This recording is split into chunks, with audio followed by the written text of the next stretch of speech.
Hi, I'm Wayne Blanchard. I'm a certified financial planner and a member of the Garrett Planning Network. Our question today is, what is a callable bond in finance? And this is a fairly simple thing. There are bonds that are issued, that are out there, that the issuer has the right at any time to prepay. That means it is callable before its due date. By that I mean, let's say we've got an interest rate environment that is 10%, and things come along and all of a sudden rates drop down to 5%.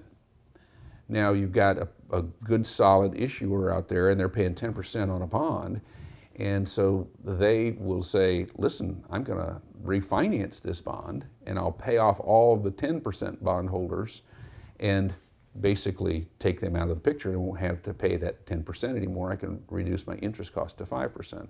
And that is done all the time. Most bonds are callable. So keep that in mind. If you have a bond that is out there that's paying an extraordinarily high interest rate, then there's one of two situations going on. One is that they're just not financially capable of refinancing at that point, or two, they're not a smart enough organization to know that they should be refinancing, and either one of those is not a very good indicator of that particular company if they have a callable bond that's out there and going that. Just as a note of record, there's a very distinct advantage in terms of callability with Treasury bonds, because Treasury bonds, the bonds from the U.S. Treasury, are not callable. So let's say we get an interest rate environment. There was an interest rate environment at one point where U.S. Treasury bonds were paying 17 or 18%.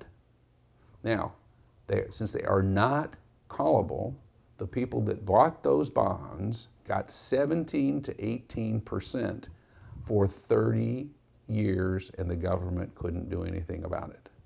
So think about that when interest rates are high and you want to lock in a great return, that U.S. Treasuries are a non-callable bond.